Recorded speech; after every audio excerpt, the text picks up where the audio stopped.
ভালো বীজে ভালো ফসল, একথা আমরা সবাই জানি। আর ভালো বীজের গুরুত্বপূর্ণ বৈশিষ্ট্য হচ্ছে বীজের মানসম্মত অঙ্কুরোদ্গম ক্ষমতা বা জার্মিনেশন পার্সেন্টেজ কেমন। যদি দেখা যায় যে কোনো বীজের শতকরা 80% কিংবা 80%-এর বেশি হলে তাহলে অবশ্যই সেই বীজের জার্মিনেশন রেট অনেক ভালো। আসসালামু আলাইকুম প্রিয় দর্শক, লাল তীর হাইব্রিডের পিওর গুটি পেঁয়াজ সংগ্রহ করে আমি ডিসমেল 2% জায়গায় আমি দানা জমি করি। দানা জমি আসলে পূর্বে আমার করার অভিজ্ঞতা ছিল না, যার ফলে আমি আশানুরূপ বীজ উৎপাদন করতে পারি নাই। তবু আমার এই 3 কেজি 300 গ্রামের মতো বীজ হয়েছে। এটা আমার নিজস্ব বীজ। এই বীজ আমি জার্মিনেশন দিতেছি। দর্শক, আপনারা দেখতেছেন। আর এখন তো জার্মিনেশন দেওয়া বেশ সহজ। পূর্বে সাধারণত ছাড়ার বস্তা কিংবা পাটের কিংবা নারকেলের ছোবা এভাবে কিংবা অনেকে কলা গাছ ফেলে সেখানে বীজ দিয়ে বীজ জার্মিনেশন করতো। আর এখন খুব সহজ জার্মিনেশন করা।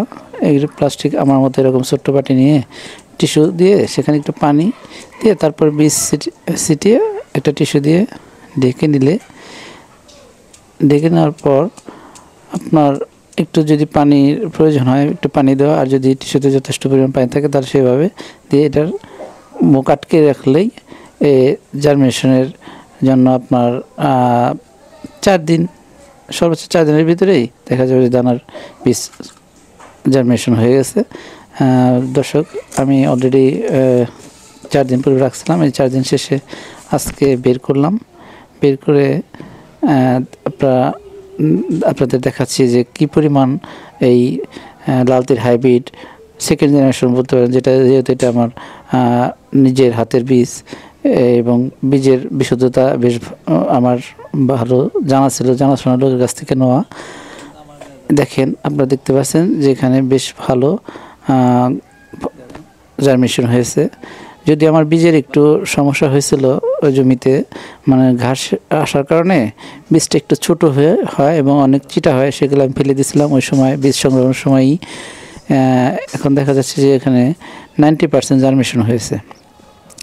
যে 10% আসে নাই সেগুলো মূলত যদি বীজগুলো করা হয়, এটাকে চিমটি দিলে সেখানে সাদা এক ধরনের বেরিয়ে আসে, গ্যাস বেরিয়ে আসে, সেটাও হয়তো জার্মিনেশন হতে পারে।